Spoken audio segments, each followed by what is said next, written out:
పవిత్రాత్మ స్వరూపులకు ప్రియాత్మ బంధువులారా, శ్రీమద్ భగవద్గీత పంచదశోధ్యాయ పురుషోత్తమ ప్రాప్తి యోగ. ఇది భగవద్గీతలో 15వ అధ్యాయము పురుషోత్తమ ప్రాప్తి యోగం. పురుషాణం ఉత్తమ పురుషోత్తమ. పురుషులలో ఉత్తముడెవడు అతన్ని ఏమంటారు? పురుషోత్తముడు అంటారన్నమాట. మరి అటువంటి మనమందరము కూడా పురుషోత్తములు ఇప్పుడు కావాలి. అర్థమైందా? ఏం కావాలి?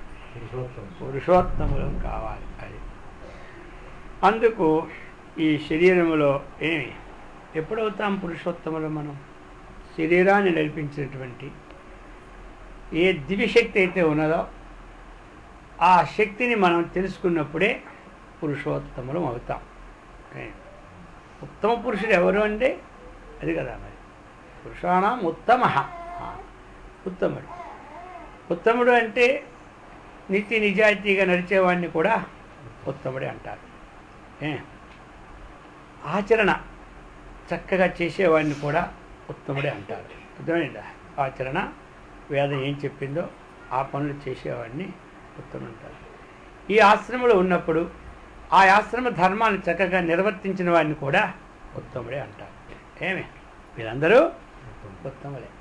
వీళ్ళందరూ ఉత్తములే. అయితే ఇక్కడ ఉత్తముడు అంటే ఏమిటి? మనం ఎక్కడి నుంచి అయితే వచ్చినామో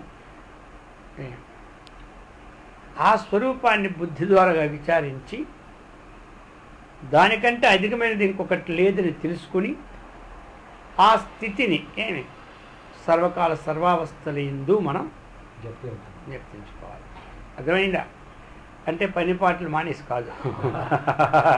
సర్వగా జ్ఞప్తించుకోవడం అంటే అన్నీ మానేసి చదివేవాళ్ళు చదువుకోవచ్చు, ఉద్యోగం చేసేవాళ్ళు ఉద్యోగం చేసుకోవచ్చు, వ్యాపారం చేసేవాళ్ళు వ్యాపారం చేసుకోవచ్చు, ప్రవచనం చెప్పేవాడు ప్రశ్న చెప్పుకోవచ్చు, వినేవాడు వినొచ్చు, తినేవాడు తినొచ్చు. అక్కడ ఎటువంటి వాడు కూడా పురుషోత్తముడు అవడానికి యోగ్యం ఉంది. వచ్చిన వేదాంతం అదే కదా వచ్చింది. జ్ఞానం తెలిసిందని చెప్పి నేను జ్ఞాని అయిపోయాను కూర్చోవడం సోమరివాడు. అర్థమైందా? వారి ప్రారంభంలో లేనప్పుడు కూర్చోవచ్చు, ప్రారంభంలో పని ఉన్నప్పుడు చేయవలసిందే, తప్పేం లేదు. జ్ఞానం పొందినా నేను జ్ఞానిని అయిపోయాను, ఇంక నేను సన్యాసిని అయిపోయాను, ఇక నాకు ఏం అవసరం లేదు, ఎవరు తెచ్చిపెట్టింది కూర్చొని తిని హాయిగా పడుకోవడమే అనుకోవడం అది సోమరితనం అన్నమాట. అర్థమైందా? కానీ ఇదే అలా జ్ఞాని ఇక్కడ ఏమి చెప్పాడు? జ్ఞాని అయిన తర్వాత కర్మ చేస్తే చేయకూడదా? ఏ కర్మలు అయితే ఉన్నాయో సాధారణమైనటువంటి. అర్థమైంది? ఇప్పుడు అతని ప్రారంభవశాత్తు ఒక వ్యాపారం ఉంది, వ్యాపారం చేస్తూ ఉన్నాడు, జ్ఞాని అయిపోయాడు. రేపు వ్యాపారం ఆపి మన ఎక్కడ శాస్త్రాలు లేవు. వాడు వ్యాపారం ఆపితేనే జ్ఞాని, ఆ జ్ఞాని, లేకపోతే వ్యాపారం చేస్తే అజ్ఞానం అనేది ఎక్కడా లేదు. అర్థమైంది? తెలుస్తుంది అందరికీ. వ్యాపారం చేసుకోవాలి, ప్రారంభవశాత్తు, అదేం తప్పు ఉంది? తప్పులేదు, దానికి తప్పేమీ లేదు. నువ్వు జ్ఞానం అయినావు. అంతకుముందు నువ్వు జపము ధ్యానము రామకోటి రాస్తూ ఉన్నావు. ఇప్పుడు నువ్వు జ్ఞానం అయిన తర్వాత అవన్నీ రాయవసరం లేదని పని ఎక్కడ లేదు, ఎక్కడ లేదు. నువ్వు రాయిపో, పర్వాలేదు. నీకు జరిగితే పని చేయకుండా ఉంటావు, జరగకపోతే పని చేస్తావు, అంతే కదా. పని చేసినంత మాత్రం అజ్ఞాని, నేను పని చేయకపోతే జ్ఞాని అనేది ఎక్కడ సిద్ధాంతం లేనే లేదు. అర్థమైంది కదా. ఈ విధంగా తెలుసుకొని చాలామంది మోసం పరిపాటు లేకుండా కూర్చొని హాయిగా తినేదే. అందుకని అదే లేదు, అన్నీ దంచి పారేశాడు ఈ మధ్యలో. ధ్యానదేవ ప్రకరణలో అసలే కొట్టి పారేశాడు. ఇస్తానులే, మీకు సీరియస్ అట్టిస్తానులే, పర్లేదు. కాళహస్తి చెప్పాము అన్ని మొత్తం ఆత్మజ్ఞాన తత్వం అంటే ఉదయం పూట మరి ఇంకా అది తిరిగి ఇలా బాగా పట్టింది. అందుకని విషయం ఏమిటి అంటే ఆ విధంగా మనం ఉన్నటువంటి స్థితి అంటే ఆ స్థితిలో అలా కళ్ళు మూసుకుని కూర్చోడం కాదు. ఇక్కడ కళ్ళు మూసుకుని కూర్చోడం కాదు. కళ్ళు మూసుకు కూర్చున్నాడా వాడు విజయముక్తుడు అవుతాడు. కళ్ళు తెరిచి పనిచేశాడా జీవన్ముక్తుడు అవుతాడు. అర్థమైందా? ఇప్పుడు కళ్ళు మూసి కూర్చుంటాడు, తాబేలేమో శబ్దాలు వచ్చినప్పుడు అవయాల్లోనే ముడుచుకున్నాడు. వీడు కళ్ళు మూసుకుంటాడు కాబట్టి మంచిదే, తప్పేం లేదు. కళ్ళు మూసుకోవడం ఇంకా అందరికి అవుద్దా? పని పాటలు ఎక్కడ కూర్చో అవుద్దా? పూర్వజన్మ ప్రారంభం పని చేయిస్తుంది. మనం నిద్రపోవాలన్నా కుదరదు. అనుకుంటారు రోజు హాయిగా ఒక గంట నిద్రపోతే మంచిదని. ఇంకా నిద్రపోవడం యోగం లేనప్పుడు రానే అది పడే ఉండదు. అర్థమైందా? ఏమంటావు? అది ప్రారంభం. అది విచారా. నువ్వు నిద్రపోకపోతే నీ సంబంధమేలే. అందుకని ఈ విధంగా ఎవరమయ్యా పురుషోత్తములమంటే మనం అందరూ ఉత్తములే. అర్థమైంది కదా? జీవితంలో ఉత్తములు ఎంతమందో ఉన్నారు. వాళ్ళందరికీ రాష్ట్రపతి ఏమిస్తున్నాడు? బహుమతిలో ఇవ్వడం లేదా? ఒక ఉద్యోగంలో బాగా పనిచేసాడు, పర్ఫెక్ట్గా ఉన్నాడంటే వీడు చాలా ఉత్తమాధికారిని ఆయనకు రాష్ట్రపతి అవార్డు ఇస్తున్నారా లేదా? ఏ డిపార్ట్మెంట్లో వాళ్ళ జీవితం వల్ల ఫస్ట్ క్లాస్ ఏసీలో నువ్వు ఎలా తిరిగినా పర్వాలేదన్నమాట. అది అవార్డు పట్టుకుంటారు. కానీ దాంతోనే వచ్చేస్తాయి కాగితాలని. అర్థమైందా? అందుకని ఊరక అది దేహ సంబంధమైన ఉత్తమమే కానీ స్వాత్మ సంబంధమైన ఉత్తమం అది కాదు. ఎందుకంటే పురుషోత్తముడు అంటే అందరిలో ఉత్తముడు అయితే వాడు పురుషోత్తముడు అయిపోతాడా? అవుతాడు ఆ రంగంలో, అంతే. ఆధ్యాత్మిక రంగంలో వాడు పురుషోత్తముడు కాదు. అందుకని ఆధ్యాత్మిక రంగంలో పురుషోత్తముడు కావాలి అంటే ఆత్మతత్వాన్ని చక్కగా తెలుసుకోవాలి. అటువంటి ఆత్మతత్వాన్ని ఏ విధంగా ప్రాప్తి అవుతుందో ఆ ఉపాయాన్ని చెప్పిన అధ్యాయమే పురుషోత్తమ ప్రాప్తి యోగం. అర్థమైంది కదా? ఇప్పుడు ఆ తత్వాన్ని ఏ విధంగా తెలుసుకోవడానికి మనకిస్తుందో అదే పురుషోత్తమ ప్రాప్తి యోగం. శ్రీ భగవానువాచ ఊర్ధ్వమూలమధస్సేకామశ్వత్థం ప్రాహురవ్యయం ఛందాంసి యస్య పర్ణాని యస్తం వేద సవేదవితో. ఈ యొక్క అధ్యాయాన్ని అన్ని ఆశ్రమాల్లో కూడా భోజనానికి పూర్వము చదువుకుంటారు. అర్థమైందా? ఇది విశేషమైనటువంటిది. ఎందుకు అంటే వైశ్వానర ఉపాసన అనేటువంటిది ఒక శ్లోకం ఇందులో చెప్పుకొచ్చాడు. అహం వైశ్వానరో భూత్వా ప్రాణినాం దేహమాశ్రిత ప్రాణాపాన సమాయుక్త పచామ్యన్నం చతుర్విధం అన్నటువంటి ఉపాసనా సంబంధించిన శ్లోక విశేషాన్ని బట్టి ఇది పురుషోత్తమ ప్రాప్తి యోగం భోజనం దగ్గర అందరూ చదివే విశేషం ఉందన్నమాట. మనం తినే ఆహారాన్ని కూడా 4 విధాల ఆహారాన్ని భగవంతుడు ఆ రూపం నుండి ప్రయత్నం చేస్తున్నాడు కాబట్టి ఆ తత్వాన్ని చక్కగా ఉపదేశించినట్టుంది. కాబట్టి దాన్ని ప్రధానంగా తీసుకొని ఇది పురుషోత్తమ ప్రాప్తి యోగం బయలుదేరింది భోజనానికి ముందు. అందుకే ఈ యొక్క అధ్యాయం అంతా చదువుకోలేకపోయినా ఆ శ్లోకమైనా వస్తే చదువుకోవచ్చు. చదువుకొని అది ఎవరు భోజనం కాదు కూర్చున్నా వాళ్ళు ఉపదేశాలు తీసుకున్నారో లేదో ఈ సంబంధం అక్కర్లేదు. వాళ్ళ చేతిలో నీళ్ళు వేసుకొని ఒకసారి తిప్పి ఏది మీకు రాలేదనుకోండి, మంత్రాలు ఓం అని 3 సార్లు అనుకొని కూర్చోండి. ఈ మంత్రాలు తంత్రాలు రాని వాళ్ళు మాకు చెప్తున్నాను, వచ్చిన చదువుకోండి. అందుకని నేను ఉపదేశం తీసుకోలేదేమో నేను చెప్తే నీ ఉపదేశం లేదు, ఉపదేశం లేదు, దీనికి ఏం ఉపదేశాలే లేవు. అర్థమైందే? అంటే అర్థమైంది నీకు? ఇలా చేతులు వేసుకోవాలి, ఇలా చెప్పాలి 3 సార్లు ఓం. 3 సార్లు తిప్పితే సిగ్గుపడతారు, ఒకసారి తిప్పుకోండి ఓం. అర్థమైందా? అందరూ అదేమో అది పరమ పవిత్రం అయిపోతాయి అన్నం. అర్థమైందా? మీరు తినే అన్నం పరమ పవిత్రం. మీరు ఈ అన్నం తింటూ ఉన్నప్పుడు అనేకమైన దోషాలు ఉంటుంటాయి. ఆ దోషాలు కూడా పోతాయి. ఒక కూర తీసుకొచ్చినా ఆ కూర నువ్వు కోస్తూ ఉన్నా నీకు తెలియకుండా పులుసు చచ్చిపడిపోయి ఉంటుంది. అర్థమైందా? అది మళ్ళీ కడిగి చేసేస్తున్నాం. మనకు కనపకుండా సత్తుంటాయి కొన్ని పురుగులు అవి కూరలోని కూడా. అర్థమైందా?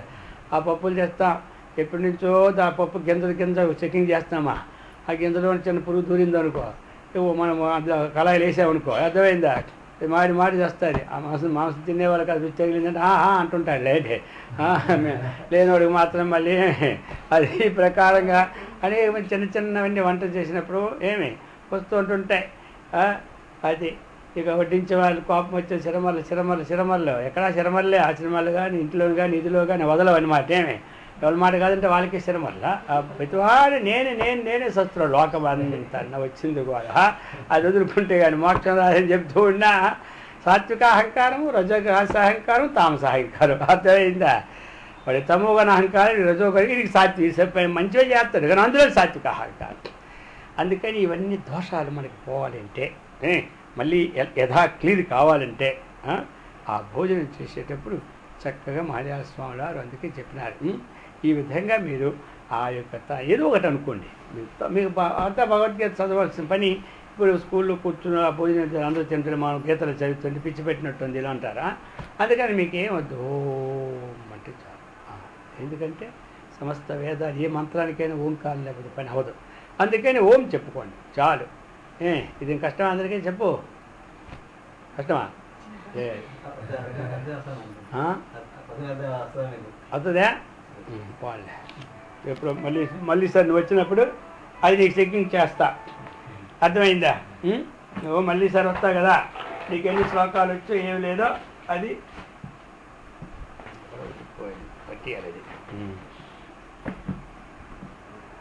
అది అందుకు ఏమి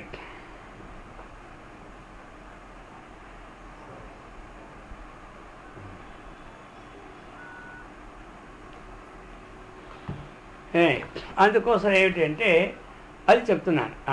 ఇప్పుడు పిల్లలందరూ నువ్వు కూడా రేపటి నుంచి భోజనం దగ్గర నీళ్ళు వేసుకో ఓం అంటున్నా పూచుకో. తర్వాత మిగతా మంత్రం కొన్నాళ్ళు చెప్తారు. అన్ని బరువు ఇప్పుడే బరువు మంత్రం చెప్పాడు. అదే మాకు కష్టం ఎవరు చేయరా. అందుకే అందరికీ తేలిక నెంపాదిగా చదువుతావా? ఓన్లే చదువులేని నేను చెప్తున్నాను. అందుకనే చదివినోళ్ళు పర్వాలి. అందరూ చదివినోళ్ళే పర్వాలి. అందుకు ఇది మీకు అర్థమైందా? ఎలాగో పవిత్రం కావాలా. తిన్న ఆహారం తెచ్చుకుంటున్నా, తెచ్చే దాంట్లో అనేక రకరకాల వ్యవహారాలు ఉంటుంటాయి. ఇచ్చేవాళ్ళు ఉంటారు, ఇచ్చేవాళ్ళు తెచ్చే డబ్బుల్లో కూడా అనేక రకరకాల వ్యవహారాలు ఉంటుంటాయి.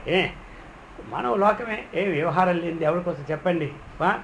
అందుకని ఇచ్చేవాళ్ళ యొక్క వ్యవహారాలు కొన్ని రకాలుగా ఉంటాయి, తెచ్చేవాళ్ళ వ్యవహారాలు కొన్ని రకాలుగా ఉంటాయి, వంట చేసేవాళ్ళ వ్యవహారాలు ఒకలాగా ఉంటాయి, వడ్డించే వాళ్ళ వ్యవహారాలు ఇంకోలాగా ఉంటాయి. అర్థమైందా? వడ్డిస్తూనే ఉంటుంటారు. నీకు ఏం చేస్తాం? బయటకంటే లోపల కొనుక్కొని వడ్డిస్తుంటారు కొంతమంది. ఆ గొనుగుల్లో ఉన్న పాపం ఎవరికి వస్తుంది, తినేవాడు కొంత వస్తుంది అన్నమాట. ఇవన్నీ అందుకే దోషాలు పోవడానికి మహర్షి మలయాళ స్వామి వారు ఆశ్రమాల్లో నువ్వు చక్కగా ఒక శ్లోకం చదువుకొని, లేకపోతే బ్రహ్మార్పణం బ్రహ్మహవిర్ బ్రహ్మాత్మను బ్రహ్మణాహుతం బ్రహ్మైవ తేనగంతు బ్రహ్మకర్మ సమాధిన, లేదా అహం వైశ్వనరో భూత పరిణామ దేహమాశ్రిత ప్రణాపాన సమాధి ఏదో ఒకటి పెట్టుకోవాలి. మీ ఇష్టం ఏది పెట్టినా పర్లేదా. అందుకన్నిటికీ మూలం ఓంకార నీవు ప్లివే నీవ వృజనం సంతరిశేషి అన్నాడు. ఓంకారమైన నావ ద్వారాగా ఈ సంసార సముద్రం దాటడానికి అవకాశం కాబట్టి ఓం మనకు పర్వాలేదన్న. అందుకని మనకు అదే కదా అక్షరాభ్యాసప్పుడు ఓమ్మే చచ్చేటప్పుడు చెప్పినాడు. ఓం ఇత్యేకాక్షరం బ్రహ్మ వ్యాహరన్ మా మనుస్మరన్ యః ప్రయాది త్యజన్ దేహం సయాతి పరమాంగతం అన్న. పుట్టేటప్పుడు అదే, చచ్చేటప్పుడు అదే, ఫోన్ మంత్రాలు లేకపోతే మధ్యలో కూడా అదే పెట్టుకోమంటున్నా. అయిపోయింది ఇది కదా. ఈ విధంగా ఈ అధ్యాయం అంత ప్రసిద్ధికి ఎక్కింది. అందుకని సమస్త దోష నివారణార్థం పంచదశాధ్యాయ పారాయణం కర్తవ్య. అది అటువంటి అధ్యాయంలో ఏమిటయ్యా మరి ఇది? కేవలం భోజనం వరకే చదివి విడిచిపెట్టేస్తున్నారు అందరూ. ఎందుకని భోజనానికి కొంచెం చెప్పినట్టు ఉంది అధ్యాయం. ఏమంటారు? ఎందుకంటే అక్కడికి వెళ్ళినా అయితే, ఆ యాత్రకి వెళ్ళినా అయితే, ఈ యాత్రకి వెళ్ళినా అయితే, ఎక్కడికి వెళ్ళినా అయితే అని ఇక భోజనంతో చాలు. ఇది ఇక దీని తాత్పర్యం తెలుసుకుందామా వద్దా ఇంకా అవసరం. ఎందుకంటే అందరూ భోజనాలు చదివేస్తారు, మనం చేయాలి కాదు. అసలు ఏమిటి అంటే ఆ పురుషోత్తముణ్ణి, ఆ మోక్ష మార్గాన్ని ప్రాప్తింపచేసినటువంటి ఆ ఉపాయాన్ని తెలిపిన అధ్యాయం కాబట్టి దీని పురుషోత్తమ ప్రాప్తి యోగం అని వచ్చింది. అర్థమైందా? ఇందులో మొట్టమొదటి శ్లోకం ఊర్ధ్వమూలమదశేఖం అశ్వత్థం ప్రాహురవ్యయం ఛందాంశీస్య పర్ణాని యస్తం వేద సవేద విత్తు అని చెప్పినాడు. అయ్యా ఈ శరీరాన్ని ఒక అశ్వత్థ వృక్షంగా పోల్చినారు. అర్థమైందా? ఈ శరీరాన్ని ఒక అశ్వత్థ వృక్షంగా పోల్చినారు. దానికి విశేషణాలు వేశాడు. 1 అవ్యయం, 2 ఊర్ధ్వమూలం, 3 అధశాఖం, 4 ఛందాంసి అని వేశారు. అర్థమైందా? అది ఎలాంటిది అంటే 4 విశేషణాలతో కూడినటువంటిది. ఇది ఊర్ధ్వం మూలం యశః ఊర్ధ్వమూల. ఉత్కృష్టమైనటువంటి కారణం ఏదో అదే ఊర్ధ్వమూలం. మూలం అంటే కారణం, మూలం అంటే ఏమిటి? కారణం. వాడి మూలంగా ఇది నాకు వచ్చిందంటాడు, వాడి మూలంగా నేను నష్టమైపోయిన అంటాడు. ఇప్పుడు ఏమైంది అక్కడ? మూలం అంటే అర్థం ఏమిటి? అది కారణం. మూలం అంటే కారణం. వాడి మూలకంగానండి నేను ఇంతవాడిని అయ్యాను అంటాడు. అంటే ఏమిటి? వాడి కారణంగా నేను, వీడి మూలకంగా మొత్తం నష్టపోయాను అంటాడు. ఇంకొకటి వచ్చి వీడి కారణంగా నేను నష్టపోయాను అంటాడు. అర్థమైందా? అందుకంటే మూలం అంటే ఇక్కడేంటి? కారణం. రే నువ్వు మూలాన్ని తెలుసుకోరా, పై పైన తెలుసుకుంటే ఏమొస్తుంది అంటాడు. పైవన్నీ కార్యాలు, మూలం ఏమిటే? కారణం. తెలిసిందే లేదా అందరికీ? అర్థమవుతుంది పిల్లలకే. ఇప్పుడు అంటే కంప్యూటర్ బోరలు, పూర్వం అంటే మట్టి బోరలు. వాళ్ళు నేర్పితే ఏమి ఒక్క సంవత్సరానికి 66 పలకలు బద్దలైపోయి 33 బల్పాలు బద్దలైపోయి ఏమే రోజు అరిచి అరిచి అని అరిచివే మిగిలిపోయేది. ఇప్పుడు ఏమి అక్కడ 3 రోజుల్లో మొత్తం మైండ్ వీళ్ళకి అంతా. అందుకే పలకలే నేర్చుకోండి. కాబట్టి ఊర్ధ్వ మూలం అది. మూలం అంటే అందరికి అర్థమైందా? ఇది మూలం, కారణం అన్నమాట. మూలాన్ని తెలుసుకోవాలి కానీ పైతో అది. అలాగని మూలాన్ని తెంపుకోవాలి కానీ పైతో తెంపుకుంటే పోతుంది. అది కూడా మూలదుంప లోపల ఉన్నంత వరకు మొక్కలు వస్తూనే ఉంటుంటాయి. కందకు మూలం ఉంటుందా? అది అనమాట. అలాగని ఈ అవిద్య, అజ్ఞానం అన్నటువంటి మాయ కారణమైనటువంటి ఈ మూలం అజ్ఞానంలో ఉందా? మరి అది ఆ మూలం ఉన్నంత వరకు ఈ చెట్టు మూలాన్ని కొడుతూ ఉంటుంటే చిగురు ఎలా పెడుతుందో ఈ అజ్ఞానం వలె మూలం ఉందనుకోండి, ఈ రాగాదులు అనేటువంటి ఎప్పుడు వస్తూనే ఉంటుంటాయి. అందుకని అటువంటిది ఇప్పుడు మూలం అంటే కారణం. ఏం కారణం? ఊర్ధ్వం మూలం యస్య సహా అన్నారు. యస్య సహా, యస్య ఎవరికైతే ఊర్ధ్వం కారణం, ఉత్కృష్టమే కారణంగా ఉందో అంటే ఊర్ధ్వమూలం అంటే ఏమొచ్చింది? ఈ జగత్తుకి కారణభూతమైనటువంటి పరమాత్మ. తెలిసిందే? ఈ జగత్తుకి కారణభూతమైనటువంటి పరమాత్మ. అయితే అలాగా అతడు మూలం. దీనికి మూలం ఎవరంటే ఆయన. అయితే ఇక్కడ మనం ఎట్లా పోల్చుకోవాలి మరి?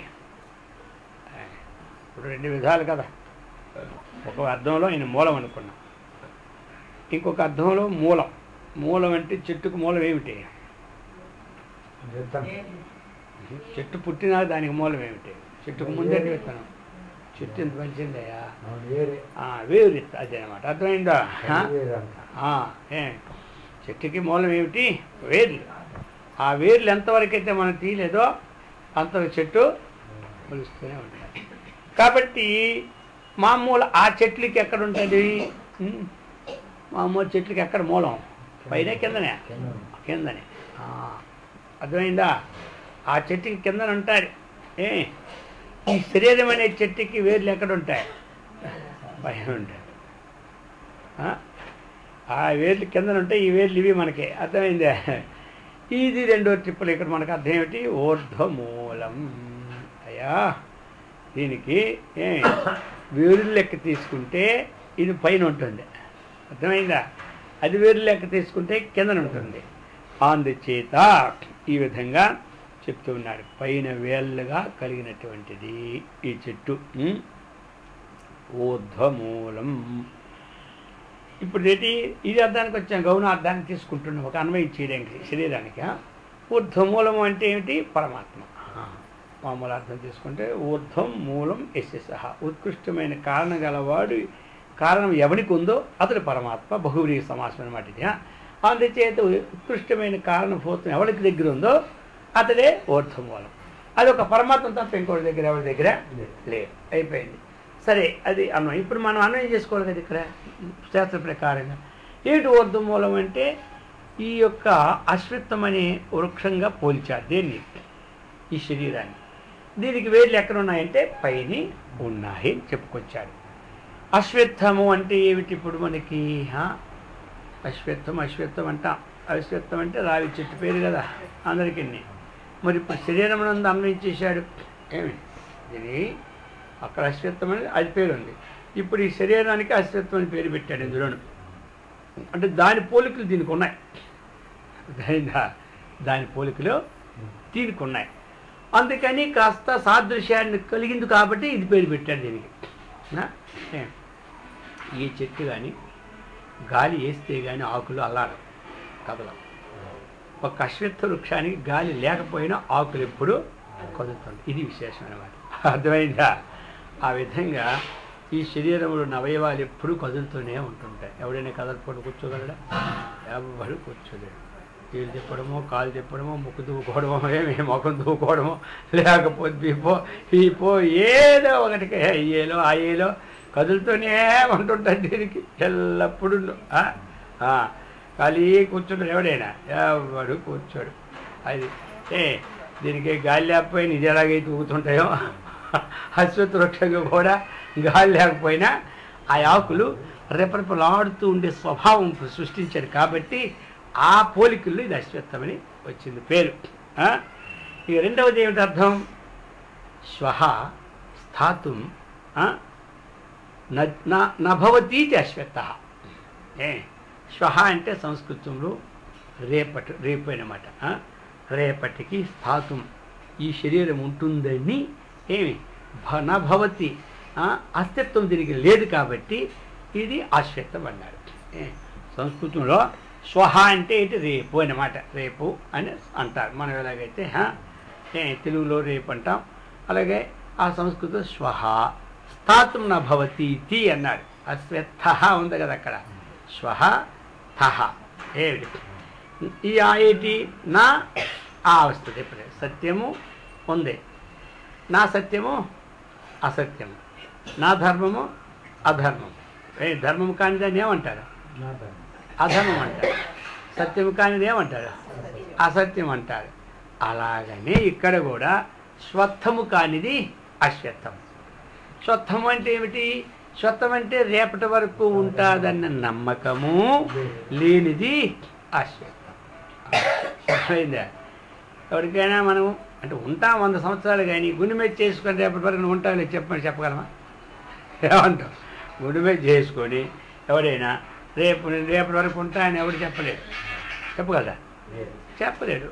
మొత్తమే 100 సంవత్సరాలు ఉంటామని చెప్పగలం, కానీ నువ్వు కరెక్ట్గా చెప్పు అంటే ఎవరు చెప్తాడు కరెక్ట్గా? అందుకని ఇది ఇంకో ఏంటి మరి? అందుకని ఇది అశ్వత్థమే. అశ్వత్థం అంటే అర్థం తెలిసింది కదా. అశ్వత్థం అంటే రేపటికి ఉంటుందని నమ్మకం లేదు. ఇంకా అశ్వత్థం అంటే ఆ చెట్టుకి ఏ విధమైన చలనం ఉందో ఈ శరీరానికి అటువంటి చేష్ట ఉందన్నమాట. మనసుకి, వాక్కుకి, శరీరానికి ఈ చేష్ట ధర్మాలు ఉన్నాయి కాబట్టి ఇది అశ్వత్థం అన్నాడు. అందుచేత చెబుతున్నాడు అశ్వత్థం. అటువంటి అశ్వత్థం ఈ శరీరము ఊర్ధ్వమూలం, ఊర్ధ్వంగా వీళ్ళు కలిగినటువంటిది. అధశాఖం. ఇప్పుడు శాఖలు. శాఖం అంటే ఏమిటి? కొమ్మలు. ఆ కొమ్మలు క్రిందగా కలిగినటువంటిది అనమాట. అర్థమైందా? కిందగా కలిగిందంటే ఏలబడినట్టు అనమాట. కింద కొమ్మలు కలిగిందంటే ఏలబడినట్టు. మన చేతులన్నీ పైకి ఉంటాయి, కాళ్ళన్నీ కిందకే ఉంటాయి, చేతులన్నీ కిందకే ఉంటుంటాయి ఈ శాఖలు దీంట్లో ఉన్నవి. అందుకనే దీనికి కిందకు ఉన్నట్టు చెప్పినాడు. దానికి చెట్లు ఎలాగైతే కొమ్మలన్నీ ఆకులన్నీ కిందకి ఏలబడి వాళ్ళు గుండ్రంగా చెట్టు గొప్పగా ఉంటుందో ఇది అలాగా ఉంటుంది.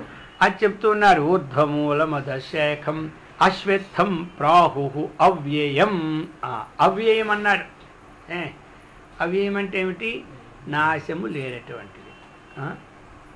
అయితే ఇక్కడ సందేహం వస్తాయి విచారణ చేసేవాడికి. పరమాత్మకి అవ్యయం అన్నాడు, శరీరానికి అవ్యయం అన్నాడు ఇక్కడ కృష్ణ భగవాన్. అర్థమైందా? అవ్యయమని పరమాత్మకి చెప్పినాడు కదా, నాశం లేనివాడని. ఇక్కడ శరీరానికి వర్ణిస్తుంది, ఇది అవ్యయం అన్నాడు. అశ్వత్థానికి ఇది విశేషణం కదా అవ్యయం. అవ్యయం అంటే నాశము కానటువంటిది. ఇక్కడ నాశము కాదు అంటే కాకపోవడం అంటే కాదు. ఎంతవరకు మనం ఆత్మజ్ఞానం పొందలేదో అంతవరకు ఇది నాశం కాదు. కాబట్టి లాంగ్ టైం పెట్టి అవ్యయమని చెప్పినాడు. అంతేగాని నాశం కానిది కాదు. చాలా కాలం ఎన్ని జన్మ వరకు మనం తెలుసుకోలేదు. ఈ యుగం వచ్చింది. ఈ యుగంలో ఆత్మజ్ఞానం మనం పొందలేదు అనుకోండి, మరి ఈ యుగం అంతా ఎంత లాంగ్ ఉంది? మళ్ళీ యుగంలోకి వెళ్ళిపోతున్నావు లేదా జన్మ. అందుకని అవ్యయం అన్నాడు. అందుకనే అవ్యయం. మనం ఒక 40 లక్షల సంవత్సరాల వరకు తెలుసుకోదు ఆత్మజ్ఞానం. అంతవరకు ఎలా పుడుతుంటాం, పోతూ వస్తూనే ఉంటుంటాం. శరీరాలు మాత్రం వస్తుంటాయి. మరి ఈ శరీరం అందుకే అది అవ్యయం అని పేరు పెట్టాడు. అంతేగాని మనం మా జ్ఞానం తెలుసుకున్నామా? తెలుసుకుంటే ఏమీ లేవు. తెలుసుకుంటే జన్మలో లేవు. అందుకే అవ్యయ పదం అక్కడ దానికి అది అర్థమన్నమాట. ఈ విధంగా ఊర్ధ్వమూలం అధశేఖం అశ్వత్థం ప్రాహురవ్యయం ఛందాంసి యస్య పర్ణాని యస్య వృక్షస్య శరీరస్య రెండుగా అన్వయం. ఛందాంసి పర్ణాని వేదములే ఆకులుగా కలిగినటువంటిది. చెట్టుకు ఏమిటంటే వేదాలే ఆకులుగా కలిగినటువంటిది. యస్తం వేద సవేద విత్తు అన్నాడు. అర్థమైందా? ఈ తత్వాన్ని ఎవడైతే తెలుసుకుంటున్నాడో అతడే తెలుసుకున్నవాడు. అతడే ఏ తత్వాన్ని?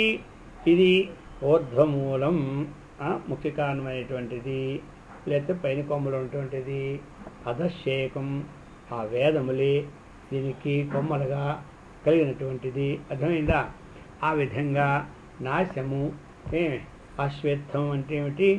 ఇది ఎల్లప్పుడూ ఉంటుంది నమ్మకం లేనటువంటిది. కాబట్టి ఈ విధంగా చలనమైనటువంటిది.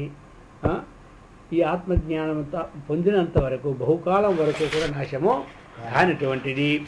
అటువంటి తత్వాన్ని ఇది అని ఎవరు తెలుసుకుంటాడో వాడే తెలుసుకున్నవాడట. వాడే ఏం చెప్పాడు? వేద విత్తు. వేద విత్తు అంటే వేదార్థమును ఎరింగిన వాడు అని చెబుతూ ఉన్నాడు.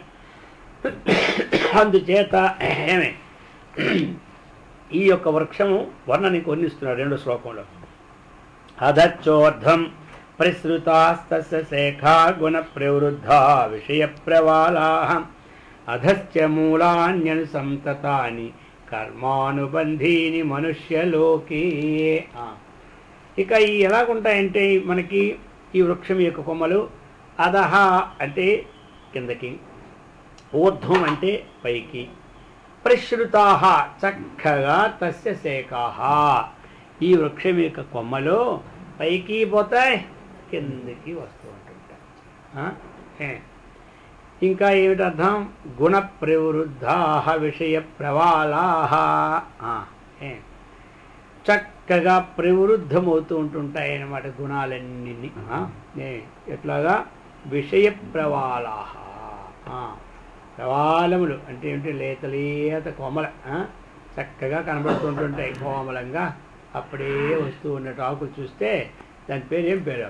ప్రవాళములు అంటారన్నమాట. అందుచేత ఈ విధమైనటువంటిది చెప్తూ ఉన్నారు. ఇంకా ఎలాంటిది చెట్టు? ఊర్ధ్వమూలం అధశేఖం అశ్వత్థం ప్రాహురవ్యయం ఛందాంసి పర్ణాని యస్తం వేద సవేదవిత్ అధశ్చోర్ధ్వం ప్రసృతాః తస్య శేఖాః గుణ ప్రవృద్ధాః. అంటే ఇది ప్రవృద్ధం అంటే ఏమిటి? వృద్ధి కావడం. వృద్ధి అంటేనే అధికంగా అవడం, ప్రవృద్ధం అంటే ఇంకా ఎక్కువగా కావడం. దీనివల్ల ఈ చెట్టుకి అభివృద్ధి అంటే ఏమి? గుణానాం గుణ ప్రవృద్ధ, సత్వము రజస్సు తమస్సు. ఈ చెట్టుకి ఇది అన్నమాట మూలం, ఎరువు. అర్థమైందా? ఆ చెట్టుకి అది ఎరువు, ఏవో మందులు. ఈ చెట్టుగా ఇది ఎరువు. ఈ 3 గుణాలు ఏం చేస్తే చెట్టుని మంచి బలవంతంగా చేస్తుంది. అర్థమైందా? నీరస లేకుండా చేస్తుంది. అందుచేత చెప్తున్నాడు గుణ ప్రవృద్ధా. ఇంకా విషయ ప్రవాళాః ప్రవాళములు అన్నమాట. ప్రవాళములు అంటే ఏమిటి? చిగుళ్ళు. ఇక్కడ ఏంటి విషయం అని చెప్పాడు కదా. దీనికి చిగుళ్ళు ఏమిటంటే శబ్దము, స్పర్శము, రూపము, రసము, గంధము అన్నటువంటి ఈ శబ్దాది విషయములనే చిగుళ్ళు అన్నమాట దీనికి. ఏమి ఇవి చిగుళ్ళు? చెట్టుకు చిగుళ్ళు పెడితేనే అది పచ్చగా పెద్ద కొమ్మలు అవుతాయి. దీనికి ఎంతవరకు అయితే ఈ శబ్ద స్పర్శ రూపరస గంధాదులను పట్టుకున్నామో ఈ చెట్టు కూడా ఎల్లప్పుడూ ఏమి ఎండిపోకుండా పండిపోకుండా కోమలంగా నవనీతంగా కనబడుతుంటుంది. అర్థమైందా? అంతే కదా. వెళ్ళిపోతుంది చెట్టు. అందుకు దీనికి చిగుర్లు ఇవే అన్నమాట. దానికి చిగుర్లు అవి. అది ఎప్పుడు చిగుర్లు వచ్చిందో ఈ సంవత్సరం మరి పర్వాలేదు చెట్టు బాగా అనేసి. దాని చిగుర్లు రావడం మంచిది, మనకు చిగుర్లు రావడం కొంప ముంచేస్తుంది అంట. అది ఇతరులకు కొంచెం నీడేస్తుంది. మన చిగుర్లు వచ్చినాయా నీడ లేదు పాడు లేదు. అందుచేత ఆ చెట్టుకు అన్ని లక్షణాలు మంచివే. ఎండలో పోతూ పోతూ పోతూ ఆ చెట్టు కింద ఆ చిగుర్లు ఉంటే కాస్త కూర్చోవచ్చు. ఈ రజోగుణం తమోగుణం చిగుర్లు ఉన్నాయా, వీడు కూర్చోడు వాడు కూర్చోబెట్టడు. ఏమంటారు వాడు కూర్చోడు కదా వీడు కూర్చోబెట్టడానికి. వాడు గుమ్ముతూనే ఉంటాడు, వీడికి గుమా చేస్తూనే ఉంటాడు. అందుచేత ఈ విధంగా ఏం చెబుతున్నాడు, విషయ ప్రవాళాహ. అందుకే ఇప్పుడు మనం ఏం చేయాలి మరి? విషయాలు లేకపోతే ఉండలేమాయను. విషయాలు లేకపోతే ఎలా నడుస్తుంది చెప్పండి? విషయాలు లేకపోతే ఉండగలమా? ఇంట్లో వాళ్ళు చెప్పారు విషయాలు స్వాములు అక్కడ వదిలేయమని చెప్పి ఇంట్లో మీరు వెళ్ళగానే రేపు బజార్లోకి వెళ్ళి 4 కూరగాయలు పట్టు అని చెప్పినారు. విషయం అంటే శబ్ద విషయంగా ఒకటి, శబ్దాలు మాత్రం ఏమవుతారు నా స్వాములారు కాబట్టి నాకు ఇంక సంబంధం వాళ్ళు చెప్తూ ఉంటే చెవి మూసుకుంటుంటే పని నడుస్తుందే. అర్థమైందా? ఇప్పుడు శబ్దాది విషయాలు కదా చిగురులు వస్తున్నాయి ఇవన్నీ అన్నాడు. అలాగనే మరి ఇవన్నీ ఇప్పుడు మనం ఎట్టి రూపం మనం చూడకూడదని కొలు ఇలా మూసుకుని వెళ్ళామనుకోండి, ఇదిలో చూడకూడదని కారు గీరు గుర్తు కింద పడిపోతాం. అర్థమైందా? అందుకని చూడాలి, వినాలి, తినాలి. ఇవన్నీ లేకపోతే ఎలాగా? శరీర ధర్మం చూడకుంటే పనులు అవుతాయా? అది వినకుంటే పనులు అవుతాయా? తినకుంటే పనులు అవుతాయా? చెప్పండి. అవో. అయితే మనకి ఎంతవరకు కావాలో అంతవరకు తినాలి. రోజు మనం రసగుల్లాలతో తినాలంటే వద్దా పని? అది కాదు. ఏది కావాలో అంతవరకు తినడం. శరీరం పోషించుకోవడానికి తినాలి. వ్యవహారం నడవడానికి వినాలి. లోకంలో మరి ఏది మంచి ఏది చెడ్డ చూడకుండా కొన్నామనుకోండి, అదంతా పురుగుల్లా కనబడి ఆ వస్తువులు పాడైపోయి అవి అందుకని మనం కొన్ని చూడాలి. చూపు ఉండాలి. వ్యవహారానికి చెవులు ఉండాలి, తినడానికి నోరు ఉండాలి. ఇవి లేకుండా ఎలాగొద్దు చెప్పండి? అందుచేత మనకి ప్రారంధానుసారముగా వ్యవహార యోగ్యతకి కావలసినటువంటి వేద విహిత సాత్విక కర్మానుష్ఠానమైనటువంటి విషయాలు ఉంటే బంధం కాదు. అంతేగాని ఇవి చిగుర్లు పడుతున్నాయి కాబట్టి ఇంక రేపు పొద్దున నన్ను ఎవరు పిలిచారు, నేను పలకను, నేనేం పని చేయను అని కూర్చుంటే వ్యవహారం నడుస్తుంది. అర్థమైంది? వ్యవహారం నడవాలి. మనం ఇది నడవడానికి పెట్టాడు మనల్ని, కాబట్టి మనం నడపాలి. మనం నిమిత్తం మాత్రం, అసలైన ఆయన మనం ఇవన్నీ వర్క్ చేసుకోవాలి. నేను పనివాడిని అనుకుంటే గొడవేలే.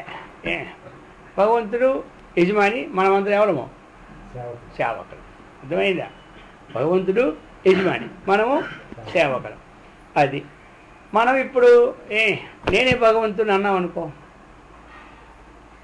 ఏమైంది? నేనే భగవంతుని అన్నాం అనుకో, అంత రివర్స్ అయిపోద్ది. అది ఆత్మతత్వ తెలుసుకున్నవాడు నేనే భగవంతుడు అంటాడు. తత్వమసి మహావాక్యాన్ని బట్టి గురు ఉపదేశించిన తర్వాత అహం బ్రహ్మాస్మి బ్రహ్మైవాహమస్మి అనేవాడు నేను భగవంతుడు అంటాడు. ఇవి మనకి ఏది మామూలుగా రజోగుణ తమోగుణంతో నేను భగవంతుడు అన్నాడు అనుకోండి, ఇదేమవుతుంది? బంధానికి కారణమవుతుంది, అది ముక్తికి కారణమవుతుంది.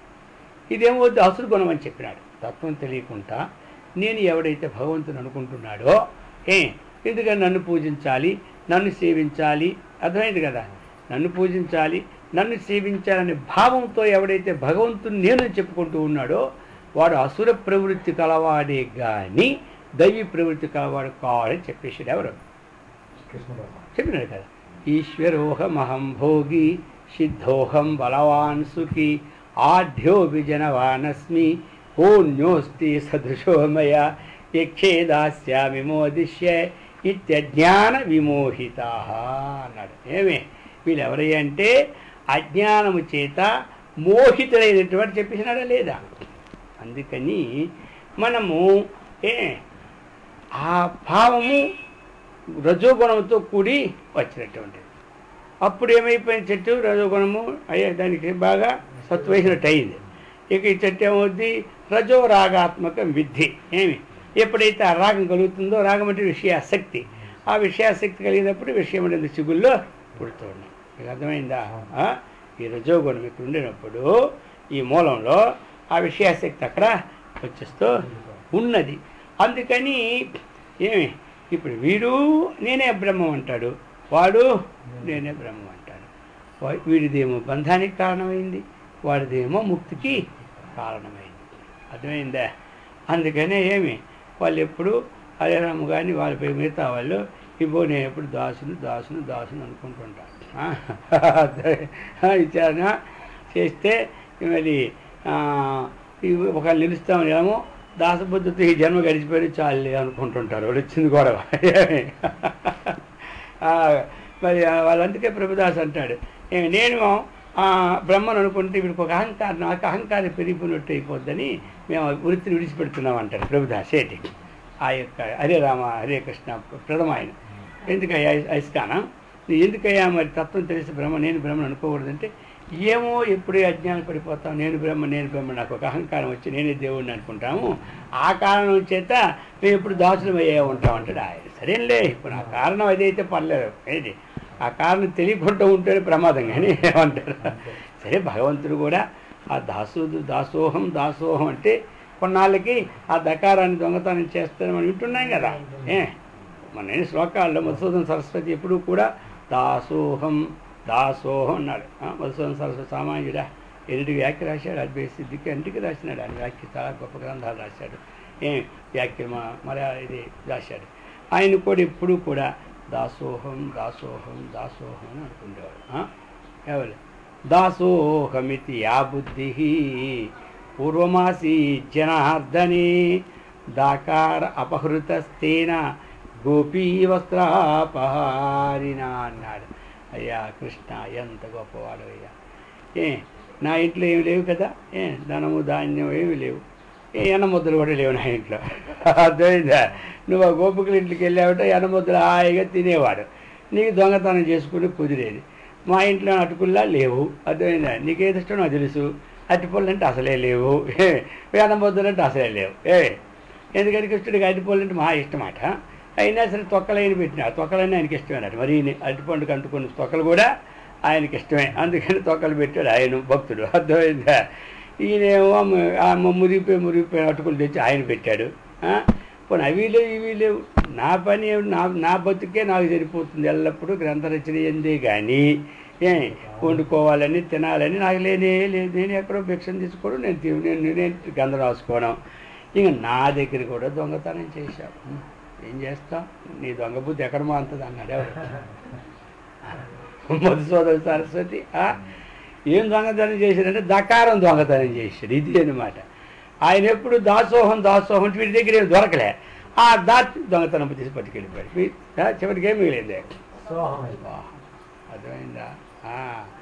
దాసోహమితి యా బుద్ధి పూర్వమాసి జనార్దనే. అర్థమైందా? నాకు ఏ బుద్ధి అయితే ఉందో అది పోగొట్టి దొంగతనం చేసావే నువ్వు దకారం అనగానే. పూర్వమాసి జనార్దన దకార అపహృతస్తేనా. నువ్వు దకారాన్ని అపహరించినావా? గోపీ వస్త్రాలను అపహరించిన వాడు నువ్వు ఏదో అపహరించవు. అర్థమే. పాపం వాళ్ళు నేను అన్నారా, ఏదో స్నానం చేసి గట్టు మీద పెట్టుకుని బట్టలే దొంగతనం చేసావంటే నువ్వు ఎవరితో దొంగ చేయవు అని అన్నాడంటే ఏమిటి? ఆ దాసోహం అనేటువంటి బుద్ధి కూడా ఒకనాటికి ఆ భగవంతుడి దకారం అనేది పోయి సోహం అన్నటువంటిది అర్థమవుతుందన్నమాట. అందుకు ఆయన చెప్పినటువంటి విశేషం అది. ఆయన పూర్తి అద్వైతం. ఎవరు? మధుసూదన సరస్వతి. అయినా సరే ఆయనకి మొదటి నుంచి వస్తున్నటువంటి నేను ఎప్పుడు దాసుని అని అన్నారు. ఎందుకు అంటే యోగి నుంచి, భోగి నుంచి, జగద్గురు నుంచి, పీఠాధిపతి నుంచి, పదవి నుంచి, ధనాధిపతుల్ని అందరినీ తిరగదోసేది ఏం చెప్పండి? అహంకారం. జగద్గురువులే కాదు, పేరు జగద్గురు పెట్టుకుంటే లాభం ఏముంది, పేరు పీఠాధిపతి పెట్టుకుంటే లాభం ఏముంది? ఇవన్నిటికీ కూడా ఒక పదవి ఒక వ్యామోహం వచ్చినప్పుడు ఇది జనరల్గా ప్రకృతిలో ఉన్నటువంటి రజోగుణమైన అహంకారం పెరిగేది వాస్తవమైనమాట ప్రతి వాడికి. అది తన బుద్ధి ద్వారా తాను తీసుకున్నప్పుడే వాడు సుజ్ఞాని అవుతాడు. అర్థమైందా? అంటే ఈ జ్ఞానంలో వాడు అజ్ఞాని, లోక జ్ఞానంలో వాడికి మించిన వాడు లేడు. వాడు అజ్ఞానం చెప్పడానికి వీల్లేదు. అర్థమైందా?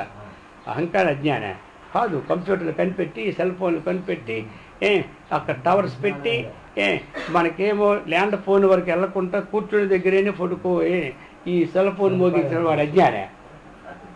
అహంకారం ఉన్నంత మాత్రం వాడు అజ్ఞాని కాదు. అక్కడ వాడు సుజ్ఞానే. ఎందుకంటే అంత సోది చేసినాడు అనమాట ఈరోజు. ఇక పడుకొని మాట్లాడచ్చు ఇప్పుడు. లేకపోతే అక్కడెక్కడో ఫోన్ పెట్టుకొని అక్కడికి వెళ్ళి ఆ ట్రంకాలు పెట్టుకొని 3 గంటల లైన్లో ఉండి ఎస్టీడీ కాల్ వచ్చి ఎన్ని తంటాలు పడ్డాం మనం. ఈ ఉత్తరాలు వేసి వాడికి అందక మనకందక, వీడికి దిక్కు తోచక వాడికి దిక్కు తోచక, ఇన్ని పరిస్థితుల్లో ఎంత టెక్నాలజీ వచ్చినటువంటి వాడికి ఎంత అహంకారం ఉంటుంది. వాడికి ఉండాలి, అది గౌరవం వాడికి. అది అర్థమైందా? ఏమంట వాడికి అది భూషణమే. కానీ తత్వం తెలుసుకున్నట్టు మనకు మాత్రం అది భూషణం కాదు. అర్థమైందా? జగద్గురువుని అయ్యావంటే నువ్వు విర్రవీగి నా ఎంత గురువు లేడు అంటాం. వాడు అజ్ఞానం. అజ్ఞానం చెప్పాలా? చెప్పాడు కదా. ఇందులో ఎవరికైతే ఇది పోలేదా? ఏం చెప్పాడు? ఈశ్వరోహం అహం భోగి సిద్ధోహం బలవాన్ సుఖి భోజ్యోపి జనవానస్మి కోన్యోస్తు సద్దు. నాతో సమానం ఎవడని అంటాడు వీడు. ఒక ఊరుకుంటాడు, ఒక పీఠాధిపతి నాతో సమాన పీఠాధిపతి ఉన్నారనుకుంటున్నావా అంటాడు. అంటే ఏమిచ్చింది అక్కడ? అహంకారం వచ్చేసింది అక్కడ. ఆవగించదే చూడక్కర్లే. అయితే స్వామి మరి ఎన్ని ఉపన్యాసాలు చెప్తారు కదా వాళ్ళ అజ్ఞానంలో. ఎన్ని ఉపన్యాసాలు చెప్తే ఏమయ్యా, ఎంత చదువు వచ్చేది ఎన్ని విన్ననే కానీ హీరుడు అవగుణంబు మానలేడు. బొగ్గు పాలు కడిగి పోవునా బలినంబు ఫండమెంటల్ ఎవరిని ఒప్పుకోవాలి. నేనైనా అహంకారం ఉంటే నేను కూడా సన్యాసం కానీ కాదు.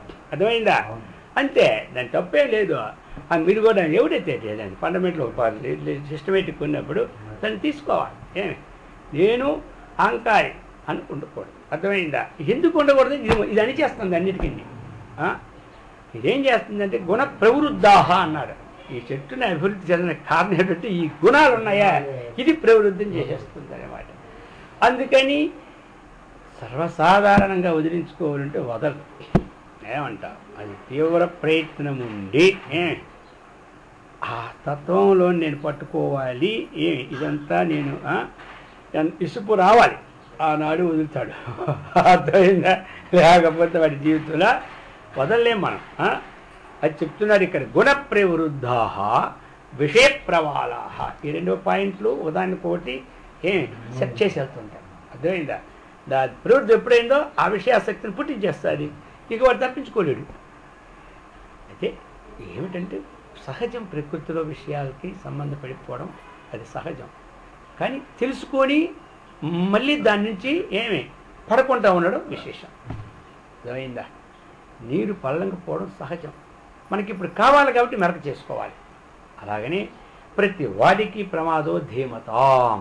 బుద్ధిమంతుడిని కూడా ఈ విషయాలు ఏం చేస్తాయి? ప్రమాద లాసన చేసేస్తాయి. ఏదో ఒక విషయాన్ని.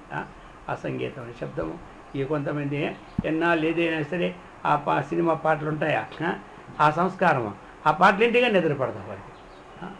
వాడు యోగే కానీ భోగే కానీ తర్వాత సంగతి చూసుకుందాం. అర్థమైందా? అందుకే ఆ పాత సంస్కారమైనటువంటి వదలాలంటే వదలలేడు. అందరికి వినపడతాను ఈ మధ్య పెట్టుకుంటాడు. ఏమిటి చెవుల్లో ఏమిటో. నేను చెబుతున్నది ఏమిటంటే ఇదేం చేస్తాడు? అది వదులుకున్నాడా వాడు జ్ఞాని. ఉపన్యాసం చెప్పచ్చు, ఊరిక ఏముంది ఉపన్యాసాలా చెప్పేస్తాడు. కానీ తన సంస్కారం తాను పోగొట్టుకుని తాను పోగొడతాడు. వీడు చెప్పిన వాడు బాగుపడతాడు. కానీ వీడు తనకు మన ధర్మం ఉంటుంది. ఇది ఎలా ఉంటుంది? ఇదే తనకు మన ధర్మం అనమాట. అర్థమైందా? ఏది కానీ ఒకవేళ నా ఆచరణ యోగ్యుడైతే నీకు తొందరగా పడుతుంది. వాడు ఆచరణ యోగ్యుడు కాబట్టి నీకు నింపాతగా జ్ఞానం కలుగుతుంది. వాడు ఆచరణ యోగ్యుడు కానంత మాత్రంలో నీవు అజ్ఞానం వినాడు కావు. అర్థమైందా?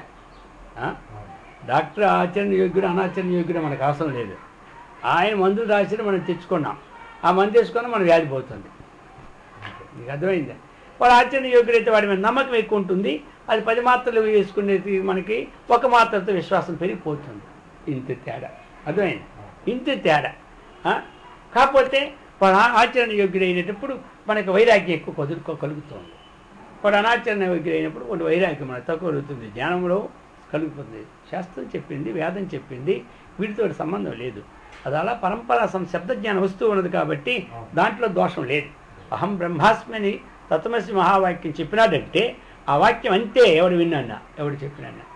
అయితే దాని ఎందు భిన్నమైన వైరాగ్యం కలగడానికి వీడు గట్టివాడైతే వాడు వైరాగ్యం కలుగుతుంది, లేకపోతే కలగదు. అంటే తేడా అర్థమవుతుంది అందరికీ. ఏమమ్మా విషయాలు తెలుస్తున్నాయా కొంచెం అయినా?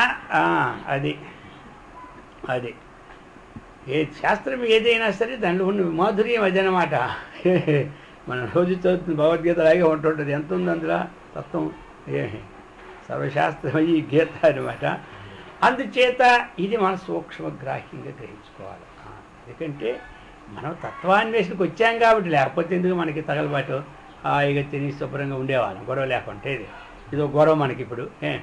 అవునయ్యా, ఈ యాక్సిడెంట్స్ లేదు మనకెందుకు, ఇది ఏం కర్మ. 3 పూటలు అవి తింటాం, ఏదో పెద్ద తిరిగి వస్తాం, హాయిగా ఉంటాం, హాయిగా తింటాం, అది పోయి ఇది పోయి ఇది పోయి ఎందుకు ఈ కర్మ? అర్థమైందా? వచ్చాం కాబట్టి ఇంక ఇందులో ఉండాలి చచ్చినట్టు. అర్థమైందా? ఏదో ఎప్పుడేదో పోతే జన్మ ఒకటి మనందరికీ వైరాగ్యాలు, లేకపోతే ఏమేది ఇన్ని వేల మంది ఉంటే ఇక్కడ ఎంతమంది కూర్చొని అర్థం ఏంటి మరి? ఇక తంటారు, మనకే తంటాలు అందరూ, వారికే తంటాలు లేవు. రావడం మనమే, పెట్టడం మనమే, తినడం మనమే, ఉండడం మనమే, వెళ్ళడం మనమే, రావడం ఇన్ని మళ్ళీ మనకే తంటాలు ఎన్ని. వారికి ఏమీ లేదు, హాయిగా తింటాడు, పడుకుంటాడు, ఓ 10 పైసలు భిక్షగాడు గుడేడు టైలు చూస్తుంటారు కదా. మనం రూపాయి తీసేయవలసిందే కానీ వాడికి. అందరూ హాయిగా తింటుంటారు కానీ ఒక్కరు బిస్కెట్లు పెట్టడే వాడు స్కోర్ పోతూ ఉంటాడు. ఇది మహా విచిత్రం. ఈ తిన్నోటి బిస్కెట్లు పెట్టకూడదు వాడి చేతిలో. ఈరోజు వాళ్ళకి బిస్కెట్లు లొంగిన వాళ్ళు కాదులే, అక్కడే పారేస్తారు బిస్కెట్లు, రూపాయి ఇస్తేనే తీసుకుంటాడు. అంటే విషయం చెబుతుంది ఏమిటి అంటే ఇలా ఉంటాయి పరిస్థితులు అన్నమాట. ఏమే ఇది అందుకు చెప్తున్నాడు. ఏమి ఎంతవరకు వచ్చింది కదా? గుణ ప్రవృద్ధా విషయ ప్రవాళా. ఇది అసలు మెయిన్ పాయింట్ అనమాట. ఈ రెండు ఏమి ఈ శ్లోకంలో, ఈ తత్వంలో ఇది మూలం, ఈ రెండు పదాలు. అది అందుకని చెప్తూ ఉన్నాడు. గుణ ప్రవృద్ధా, గుణముల చేత వృద్ధిని అందింపడుతుంది చెట్టు, మన చెట్టు. ఇది ఎల్లప్పుడూ మంచి చిగుళ్ళు కలిగి ఉంటుంది. ఎప్పుడు తెలివి ఎంత పడుకుంటామో అప్పుడు ఒక్కరేసే అలా మూసినట్టుండి తెలవదు, లేచినామా అయిపోయింది. ఇక సాయి పని చేసుకోవద్దు దాని లేదు, చేసుకోవాలి వ్యాపారాలు. ఇక అది మనకు చెప్పక్కర్లేదు. దానంతా తెలియపోతుంది. ఏది చెప్పదు, ఇది ఒక్కటే ఆధ్యాత్మిక జ్ఞానమే చెప్పించుకోవాలి. కానీ వ్యవహారంలో టెక్నాలజీ కొంచెం సంపాదించుకుంటే ఇంక చెప్పనక్కర్లే. 24 గంటలు ఊపుతూనే ఉంటుంది. ఆ పని ప్రతి పని, ఈ వ్యాపారం ఆ వ్యాపారం, ఆ వ్యాపారం ఈ వ్యాపారం. ఇక బయటికి వెళ్ళినామా ఇక మళ్ళీ లోపలికి రావడానికి అవ్వదు. ఏమి స్వామి మళ్ళీ వారం అంటాం, అప్పటికి ఎన్ని పనులు ఏమిటో. అయినా సరే స్వామికారి మాట ఇచ్చాం కదా, తప్పకూడదు కాబట్టి వెళ్ళాలనుకుంటాం. అర్థమైందా లేదా? ఆ వ్యాపారాలు అలాగ ఉంటాయి. ఏమంటారు అది టైం, అది టైం దాటిపోయిందా, ఆ రోజు దాటిపోయింది కదా వస్తాను రోజు. ఆ రోజు మనం ఉంటే సంవత్సరం సరిపోయింది, ఆదాయం వస్తుంది. ఆ ఒక్కరోజు మారిపోయింది అనుకో, సంవత్సరం వల్ల మళ్ళీ అయ్యో అయ్యో అయిపోయింది, ఆ క్షణం తప్పిపోయిందో ఇలా ఏమి ఇది.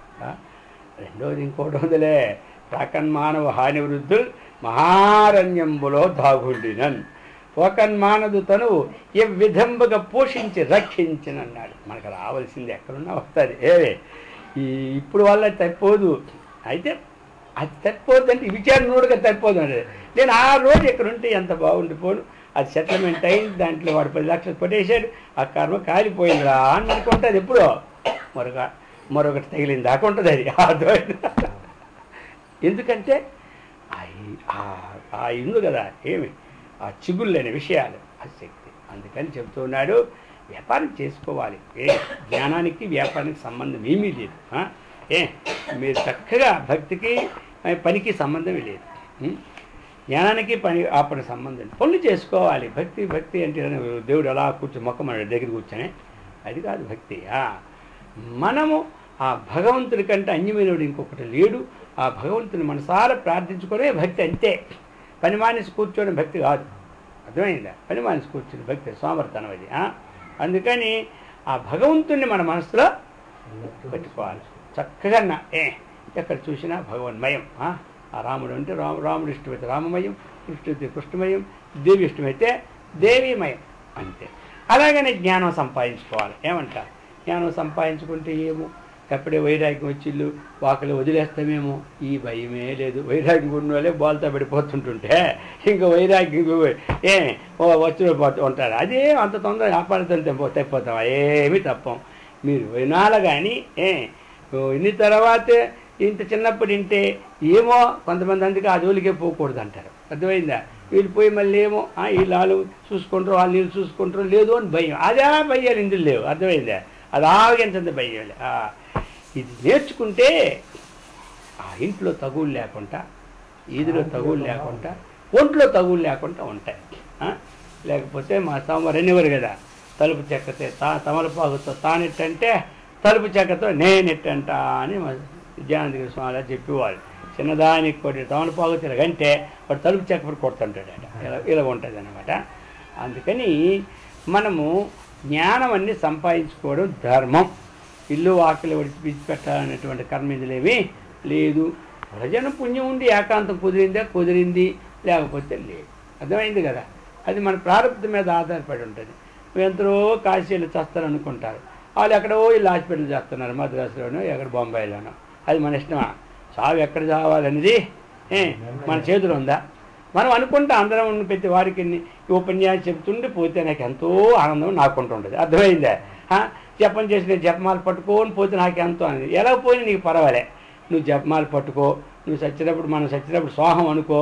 నువ్వు అనుకోకపోయి నీకు జ్ఞానం ఉన్నవాడికి ఎలాగైనా మోక్షమే. నువ్వు బాత్రూంలో పోయాడు, అబ్బా పీఠాధిపతి బాత్రూంలో పోయినాడు, ఆయనకి మోక్షమా? ఆయన బాత్రూంలో పోతే మోక్షం లేదా? ఎక్కడ పోతే నువ్వు ఎక్కడ పోయినా నీకు మోక్షమే. అర్థమైందా? నీకు సంబంధం లేదు, నీకు నిత్యమైపోయింది కదా. నేను నిత్య శుద్ధ బుద్ధ ముక్తి స్వరూపం. దృఢం లేకపోతే మనం ఎక్కడ చచ్చిన ముక్తి కానీ ముక్తి గిక్తి అనుకోవడానికి కానీ మనకు సంబంధం లేదు. లాస్ట్లో స్వాహం అనుకున్నా పర్వాలే, అనుకోకపోయినా పర్వాలే. అర్థమైందా? అనుకున్నా పర్వాలే, అనుకుంటూ ఉన్నాడా వాడి జ్ఞానంతో అప్పుడు వరకు అంతకాలంలో కూడా ఉండడు గుర్తు. అంటే ఏమిటి? అనుకోకపోతే గుర్తులేదా? నువ్వు నిశ్చయం చేసావు, ఈరోజు నేను వెళ్ళాలి పలానా ఊరు వస్తుంటాను నిశ్చయం చేశావు. మధ్యలో ఎన్నో పనులు చేసుకొని వెళ్తూ ఉన్నా. ఆ ఊరికి వెళ్ళేసరికి 66 పనులు పెట్టుకుని వెళ్తున్నా. నీ నిశ్చయం ఎక్కడుంది? అది అనమాట. నువ్వు ఎన్ని పనులు చేసినా దానికి బంధం లేదు. అలాగే నేను అందుకే ఎంతమంది చెప్పాను, నిత్యం అయిపోయిన తర్వాత నువ్వు కోమాలోకి వెళ్ళిపోయావు. మనం చనిపోయే ముందు కోమాలోకి వెళ్ళిపోయావు ఒక 3 నెలలు. ఇప్పుడేం స్వాహం అంటాం మనం?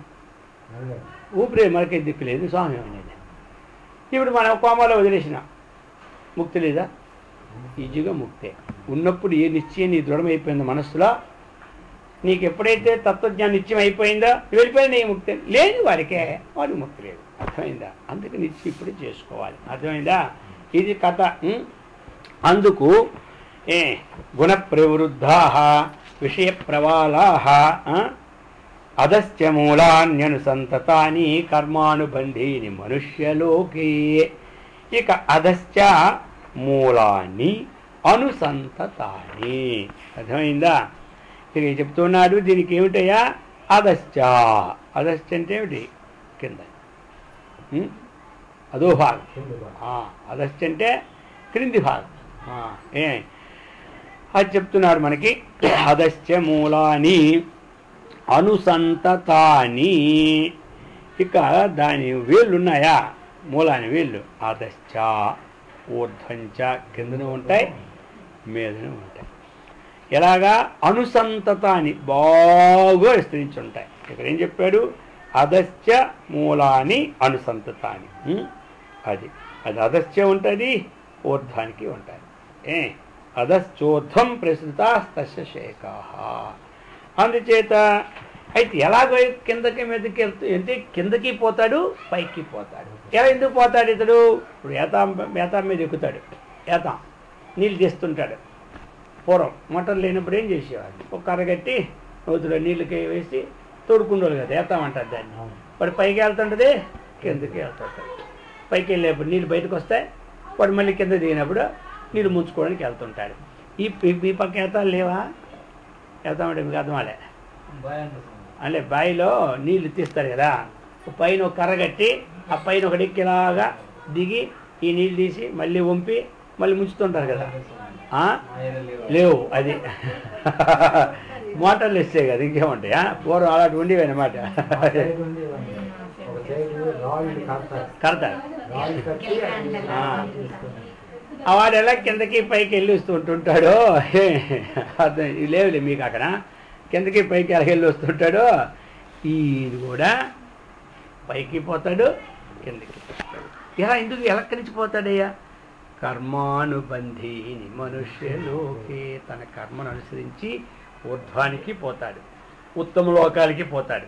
తను చేసే కర్మ అనుసరించి అధోలోకానికి పోతాడు. ప్రస్తుతాః తస్య శేకాః గుణ ప్రవృద్ధాః విషయ ప్రవాలాః అదశ్చ మూలాన్యనుసంతతాని. ఇదిలాగా ఏమి అనుసంతతాని తెగిపోకుండా, అర్థమైందా? అది తెగిపోకుండా పోవడం రావడం, పోవడం రావడం, అర్థమైందా? ఇంకిలాగ జరుగుతూనే ఉంటుంటారు. అంటే అది బావుగా విస్తరించి అది నాటుకొని ఏమి చక్కగా ఉంటుంది. కర్మల వల్ల మంచి కర్మలు చేసామా పైకి పోతాం, చెడు కర్మలు చేసామా కిందకు వస్తూ ఉంటుంటాం. ఇలాగ ఊర్ధ్వాధానికి వెళ్ళి వస్తుంటాయి. అర్థమైందా? ఆ కొమ్మలు ఎలా పైకి కిందకు ఉంటాయో ఈ కొమ్మలు కూడా పైకి పోతాయి కిందకి వస్తాయి. అది చెప్తూ ఉన్నారన్నమాట. అందుచేత నరూపమస్యేహ తథోపలభ్యతే నాంతో నచాదిర్న చ సంప్రతిష్ఠ అశ్వత్థమీనం సువిరూఢమూలం అసంగశస్త్రేణ దృఢేన చిత్వా అని చెప్పవచ్చు. అయ్యా అస్య ఏమి ఇక అస్య రూపం తథా నా ఉపలభ్యతే అంటున్నారు. అంటే ఈ సంసార వృక్షం యొక్క రూపము ఇది నా ఉపలభ్యతే, దీని స్వరూపం ఎవరికి కూడా తెలియడం లేదు. రావడం పోవడం రావడం పోవడమే, కానీ ఈ రాకపోకల కొన్ని కారణ స్వరూపం ఏమిటి అన్నటువంటిది ఎవరి చేత నా ఉపలభ్యతే. అందుచేత ఇది ఎవరి చేత మళ్ళీ ఎవరికైతే దీని యొక్క తత్వం ఈ సంసారమునందు ఆసక్తి ఎక్కువగా ఉంటుందో వాడికి ఈ జన్మజరామృతి ప్రవాహము కానీ కారణమైనటువంటి స్వరూపము యొక్క మూలము తెలియబడదు. ఎవరికైతే దీని ఎందు ఈ సంసారం ఏంటంటే ఆసక్తి ఎక్కువ ఉంటుందో వాడికి దీని మూలం తెలుసుకోవడానికి వీలు పడదు. ఇంకా వాడి మూలం ఏం తెలుసుకుంటాడు? అర్థమైందా? దాని తత్వాన్ని విచారణ తెలుసుకోవాలి ఉన్నోడికి తెలుస్తుంది, కానీ ఆసక్తి ఉన్నవాడికి తెలియదు. ఇప్పుడు ఆత్మయందు ఆసక్తి కలవాడికి సంసారం యొక్క స్థితి ఏమో తెలుసుకోవాలని ఉంటాడు. ఇక ఆత్మయందు ఆసక్తి లేని వాడికి ఈ వ్యవహారం జరుగుతూ ఉంటే దీని మూలం ఏదో తెలుసుకోవాలని స్థితి ఆవిడకే ఉండదు. దీని మూలం మనకి షుగర్ జబ్బు రానంత వరకు స్వీట్ మూలాన్ని తెలుసుకోవాలని ఉంటుందా? స్వీట్ మూలాన్ని తెలుసుకోవాలని. ఇప్పుడు జబ్బు ఎప్పుడు వచ్చిందో దాని మూలం తెలిసిపోతుంది. ఏమంటారు? ఇక బీపీ వాడికి ఉప్పు మూలం తెలిసిపోతుంది. ఇప్పుడు ఎందుకంటే అది ఆపోజిట్ వచ్చింది కాబట్టి మూలం తెలుసుకుంటున్నాం. అబ్బో కోపం అంతకుముందు పంచదార తక్కువైతే ఇసిరి పారేసేవాను అవతల, ఇప్పుడు ఎక్కువైతే ఇసిరి పారేస్తున్నాం. అర్థమైందా? ఆమెకేం తక్కువైతే చాలిచ్చి ఏ కాఫీ పెట్టండి మోకానికి ఇలాంటి కాఫీ అంటారు. మరి ఇప్పుడు ఎక్కువైపోతే నీకు జ్ఞానం లేదా? ఇక నేను బాగుండాలి నీకు లేదు అసలే లేదా? ఇది ఎందుకంటే ఇప్పుడు దీని మూలం ఇప్పుడు తెలుస్తుంది. అలాగనే దానికి సంబంధమైనటువంటి విశేషం మనకు కలిగినప్పుడు మూలాన్ని తెలుసుకోవాలని ఉంటూ ఉంది. లేకపోతే ఇంత రావతి తగిలినా ఇది మూలం తెలుస్తుందా లేదా? అబ్బో అక్కడ పెట్టేస్తాడు. అంతమంది మూలం తెలిసిందే? ఏ మూలం తెలియలే, హాయిగా బ్రహ్మాండంగా లాగించేసేవాళ్ళం. అర్థమైందా? ఇప్పుడు ఆ పక్కన చూసి వీడే జాగ్రత్త పడిపోతాడు తిరిగి దగ్గర. కొంతమంది ఉంటే సత్య తినవయ్యా, సావు నీ చేతులు ఉంది ఆ చేతులు ఉంది, ఎప్పుడుకో కష్టపడి ఇప్పుడు మానేస్తూ ఉంటే ఆ పక్కోడు. అర్థమైందా? వాడు అసలే భోగి వదలలేడు. అర్థమైందా? వీడు కాస్త శరీరమైన ఉంటే మంచిది కదా, ఒకటి సేవ చేయించుకోకుండా తిండి కాడ తగ్గించుకుంటే మంచిది, పెరిగిపోయిన కష్టమే తరిగిపోయిన కష్టమే అని వీడు బ్యాలెన్స్గా ఉంటాడు వీడొకడు. అర్థమైందా? ఇక వాడు మొదటి నుంచే సర్దుకుంటాడు. వాడు జ్ఞాని. అర్థమైందా? ఈ ఎదుగు ఇదంతా మొదటి నుంచే ఉంటే పోయింది, ఈరోజు రుచి రేపు పసి అయిపోద్ది, అది వాడు ఉంటాడు. అందుచేత ఈ విధంగా నరూపమస్యేహ తథా ఉపలభ్యతే నాంతః నచాదిర్ నచ సంప్రతిష్ఠ. దీని యొక్క అంతము కనబడుకుంటుంది. అర్థమైందే? దీని ఆది మొదలు ఏది కనబడలేదు. సంప్రతిష్ఠ, దీని స్థితి కూడా కనబడలేదు. పోవడమే రావడమే, ఎక్కడ పోతున్నాడో తెలియదు, ఎక్కడికి వస్తున్నాడో తెలియదు. ఎక్కడ పోతున్నాడో తెలియదు, ఎక్కడ ఒకరింట్లో అనుకున్నారట సేటు గారు, రేపు తెల్లవారి మన పనివాడిని ఆ ఊరు పంపుదామని ఇంట్లో అనుకున్నారట. ఏ ఊరు? అక్కడికి ఒక 15 కిలోమీటర్ ఊరు ఉంది. ఆ ఊరికి మనం తెల్లవారి పంపిద్దాము అని అనుకున్నారు. ఎవరు? చెట్టు గారు, భార్య గారు ఇద్దరు అనుకున్నారు. అది పనివాడు విన్నాడు. అబ్బా, మా సేటు గారు రాత్రి అనుకున్నారు, అర్థమైందే, నన్ను ఆ ఊరు పంపుదామని అని వీడేం చేసినాడు?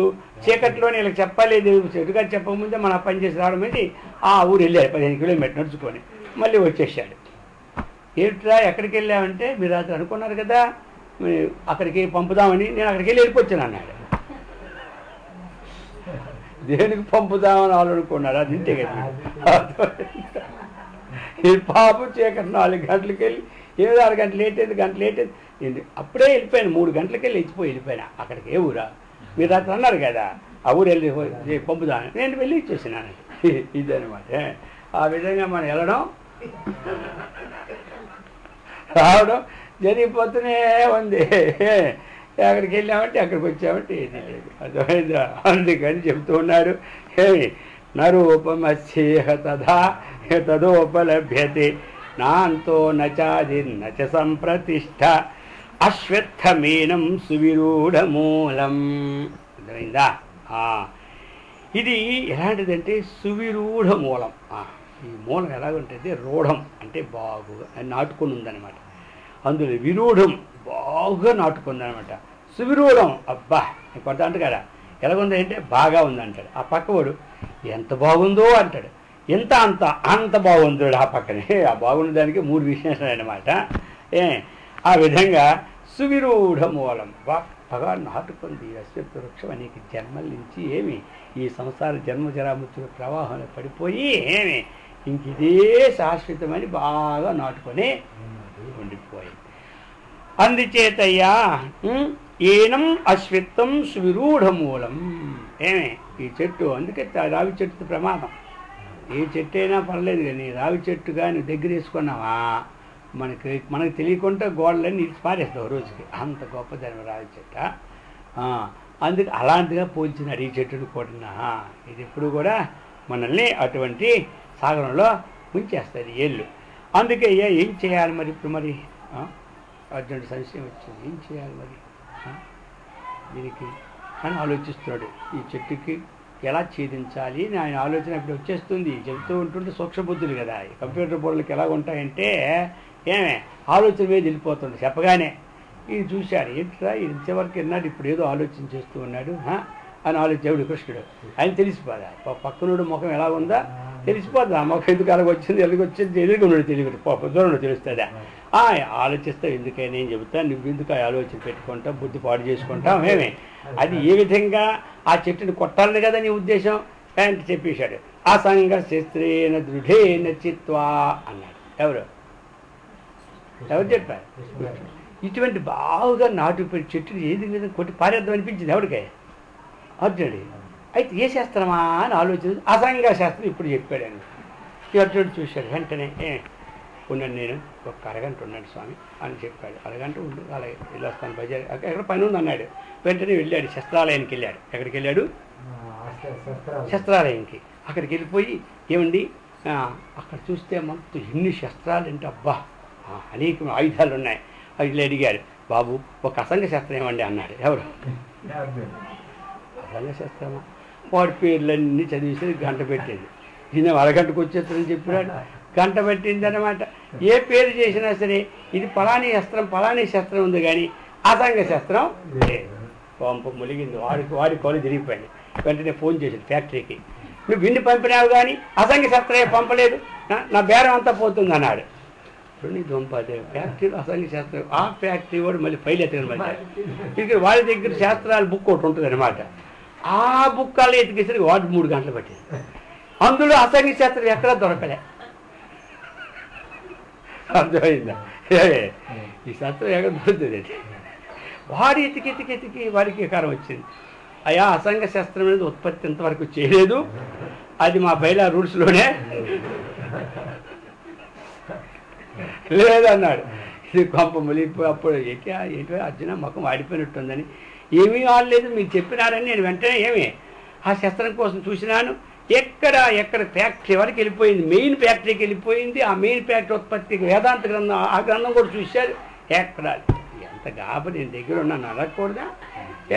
ఇది నీ గాబర, ఏది అనుకుంటున్నాము ఏది లేదు. నేను అన్నిటికీ ఉన్నాను కదా, నువ్వు ఏడ్చినా నేనే, నవ్వినా నేనే, ఇచ్చినా నేనే, పుచ్చుకుని నేనే. కానీ నా మీద నమ్మకం లేదు నీకు. ఒకసారి నమ్మకమే నమ్మవు, దగ్గర ఉన్నా నువ్వు నన్ను నమ్మడంలే.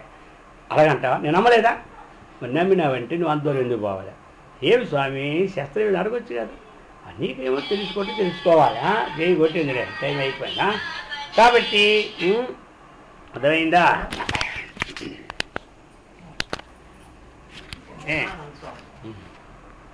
అసంగ శస్త్రం అన్నటువంటిది ఎక్కడ దొరకదు. ఆ శస్త్రం అన్నటువంటిది అది గురువు ముఖంగా ఆ అసంగ శస్త్రాన్ని తెలుసుకోవాలి. అర్థమైందా? అది వేద ప్రతిపాదితమైన ఉపనిషత్తుల ద్వారాగా తెలుసుకోవాలి. అంతేగాని ప్రకృతిలో పుట్టిన శస్త్రం అది కానే కాదు. ప్రకృతిలో పుట్టిన శస్త్రాలన్నీ ఈ పైనటువంటి చర్మాన్ని ఛేదించడానికి పనికొస్తాయి. కానీ లోపట అంతఃకరణములో అంటు పెట్టుకున్నటువంటి ఈ రాగద్వేషయుక్తమైనటువంటి గుణ ప్రవృత్తానికి ఆ శస్త్రాలు ఏమీ పనికిరావు. అంతేకాదు వీరబ్రహ్మం గారు వేదాంతం విన్నాడు ఒక ఆయన. విని మణిపూర్వక చక్రం, అనాహత చక్రం, ఆజ్ఞా చక్రం అక్కడ ఇవన్నీ చూసి వెంటనే ఏం చేశారు చూసినా ఏమి ఇంటికి వెళ్ళి టక్ కోసి పారేశారు ఒక్కొక్కటి.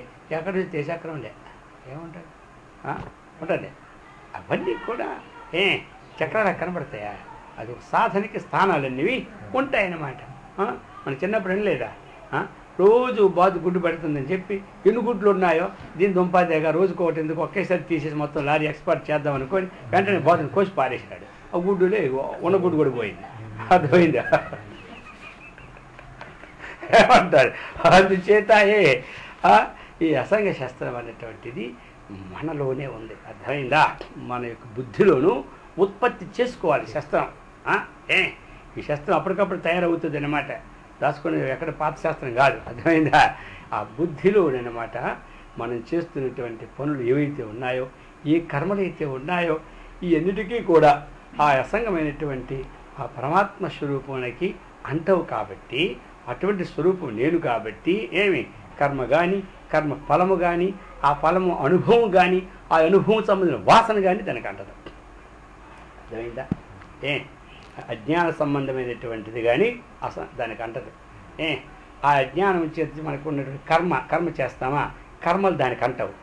ఆ కర్మకు వచ్చిన ఫలం ఉంటుంది కదా, ఆ ఫలం దానికి అంటదు. ఆ ఫలం అనుభవించినప్పుడు ఒక వాసన పడుతుంది మనకి. ఏమంటారు? ఏదైనా సరే జామ పండు తింటే దాని రుచి, అలాగని మనం యాపిల్ పండు తింటే యాపిల్ రుచి, మంచి కాఫీ తాగితే కాఫీ వాసన ఉంటుంటుంది లోపల. అక్కడ కాఫీ ఇక్కడ దొరకలేదు అంటూనే ఉంటుండే ఒకసారి. అర్థమైందా? ఆ వాసన కానీ దానికి అంటది. నిన్న మీకు ఎప్పుడు చెప్పినట్టు కదా, క్లేశ కర్మ విపాకాశై అపరామృష్ట పురుష విశేష ఈశ్వర సూత్రం చెప్పాను కదా 53 రోజుల కిందట. ఈశ్వరుడు ఎవడం అనేటువంటి నిర్ధారణ వచ్చింది కదా వాదాల్లో.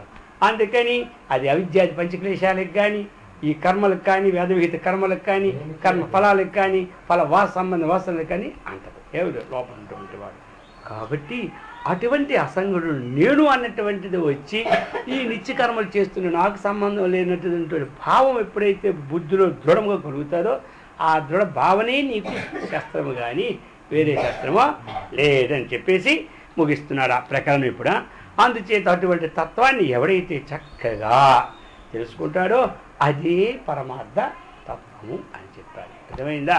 అందుకంటే అటువంటి తత్వనిష్ఠులు అవడానికి తగినటువంటి సత్కర్మనిష్టను, భగవద్భక్తిని, ఆత్మజ్ఞాన సంపత్తిన గురుదేవుని శ్రీకృష్ణ పరమాత్మ సదా రక్షించుగాక. ఓం